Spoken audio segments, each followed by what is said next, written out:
Where do you find a business idea? No matter where you are, there is opportunity around you. But opportunity is weird. It often isn't love at first sight. If opportunity were a book on a shelf, you wouldn't notice it. It would be plain, the title would not be exciting, and it would often be overlooked. Nobody would grab it. And that's what opportunity is. It is overlooked time and time again. And the funny thing is, opportunity doesn't care. It doesn't care that it's overlooked. It doesn't care that it's forgotten. It doesn't care that it's not grabbed and read and taken advantage of. No, opportunity does not care. It has no attitude. It has no bias. It's either picked like a flower from the field or it continues to grow until someone discovers it. So why do so many people not see opportunity? It's because they often want it to look different, or they want opportunity to knock at their door and say, hey, I'm here. You should move forward with me, and I will explain how you should do it on these easy steps. Let me tell you the truth. A business idea will never come knocking on your door and explain it to you. It's not going to come from paying a mentor a bunch of money. It's not going to come from buying a course. A business idea is going to come from you uncovering it by taking consistent action towards finding it. So how do we find a business idea around us? We find a business idea around us by opening our eyes to the world as it is. Let me provide an example. We have a grocery store worker.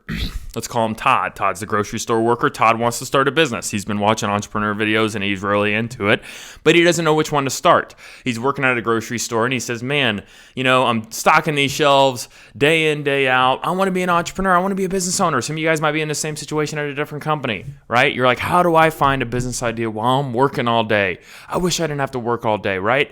But what you don't understand is there's opportunity in that area where you're at. Even though you're working all day, let's go through here and let's see how you can assess your environment. Let's see how Todd can assess his environment and start asking questions as he's working. How did the bread get on the shelves? Who delivered it? How did the bread get there? How was the bread made? Okay, you're talking about the bread. How did the shelves get installed themselves? Who created the promotional signage in the store? Who installed the graphics on the wall? Who changed the lights in the store? Who manages the store's social media? Who provides the employees their uniforms? Who collects the trash? Who insures the store and its workers? Who maintains the parking lot, the asphalt, the ceiling? Who removes snow in the parking lot when it snows? Who mows the common area? All these questions, you're going to see business idea after business idea after business idea as you go deeper into those questions and keep asking questions. So Todd starts to find the answers to these questions. He's going to find businesses that interact with the grocery store. With the grocery store he's working at, there's probably over 100 businesses that interact with that one store. Just by doing this exercise, Todd can write down probably over 100 business ideas that he could potentially start within probably a week, right? Over 100. Let's say Todd leaves work and he goes to dinner on the way home. While waiting for his food, Todd can do the same exercise with a restaurant. While getting his hair cut at the local barber shop, he can do the same exercise. Throughout 1 week of his life, he could probably write down over 500 business ideas. The reason I love this business exercise or this exercise is because it shifts your thinking from just going through your day aimlessly and just dredging your job to really thinking creatively throughout and intentionally looking at the world in an opportunity lens. The world is full of opportunities if you're able to just look for them. Buy a little tiny notebook for $5. Keep it in your pocket. Every time you're thinking through a business idea, go through your day, write them down. By the end of the week, you'll have a list so long that you'll probably run out of pages. Okay, so you need to do this. So, okay, I have 500 business ideas. I did your exercise, Nate. How do I narrow down which one I can start? It's a great question. I have provided a guide on how you can assess each business idea to make sure that the idea is worth pursuing. I do this when I'm thinking about business ideas because I do not want to get involved in something that isn't going to fit my ideal business. So what we're going to do is we're going to give each of these categories a 1 through 5. 1 means unattainable. We can't do it. We can't get it. We don't have the resources. We can't gain the capital, whatever it is in the near future. 5 being very attainable. That means we could have the resources to start this business right now. Okay, so that means we're ready right now to start this business. And the categories that I have on mine that you should have on yours is the first one is startup cost. What's the startup cost? How much does it cost to start this business? And that's a 1 through 5. If you don't have the money or you can't easily get the money, then it's going to be a 1. If you have the money and it's easy to start, low startup costs, great, you can start that business. Number 2 is expertise, certification, training, know-how, right? If you don't know how to operate a crane, you probably shouldn't start a crane business, right? So that would be a 1. Now, if you can easily gain the knowledge to operate a crane, which may be hard to do because I really think you have to have the knowledge to do that, then that would be closer to 5. But you want to write this down because every score, the 5 is the highest, 1's the lowest. You'll see how this adds up. The next thing is lifestyle fit. That means, hey, what? You need to define what you want your life to look like. What is it going to look like 5-10 years down the road? What do you want your home life to look like? Does it fit your lifestyle? 1 is no, 5 is yes. Okay, reoccurring revenue. This is super important because if you build a business that has reoccurring revenue, you can sell it down the road for a lot of money. Reoccurring revenue businesses probably sell for about 7 to 12 times the profit of that business, as long as that recurring revenue is going to continue after you as the owner leave the business. So recurring revenue, that should be a high rating. I would say don't start a business that doesn't have at least 3 or more in that category. The next business is scalability. Can this business be scaled? If it can't be scaled very easily, then it would be a 1. If it can be scaled very easily, you would give it a 5. The last one here is, can the business be sold?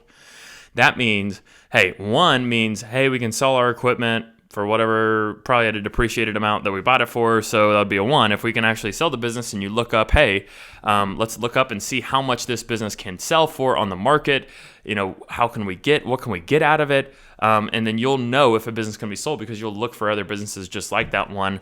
What are they selling for? What's the multiple? What level do you have to hit to be able to sell that business?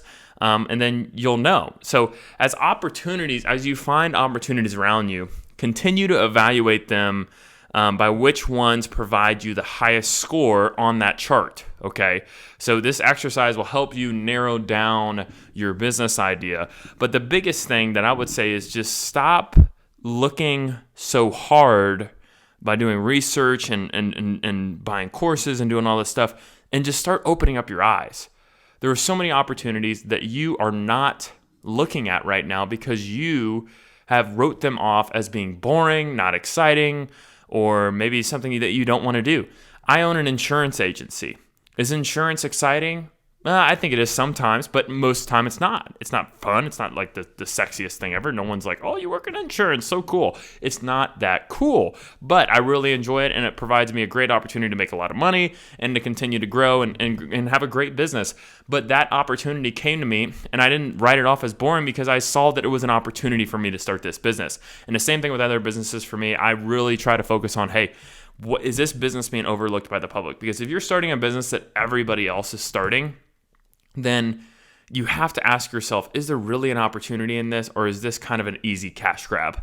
You want to build a business. You don't want to build a job for a couple of years and then it fizzles out and goes away. So most businesses, there's people that literally, you think of everything in your house, everything in the room that you're sitting right now, a business made, and the owner is probably making really, really good money. The chair that I'm sitting on, you think the guy who owns this chair company, I think it's a lazy boy, I don't know, whoever owns it, you think he's like, oh, I sell chairs? You think he's the most exciting guy at a party? No, but he's probably the richest guy at any party that he's at because he's probably sold millions and millions of chairs. So stop overlooking opportunities that may seem boring and find your business idea today. Reach out if you have any questions or want to throw a business idea by me and see if it fits you. If you like today's video, hit like and subscribe. Thanks.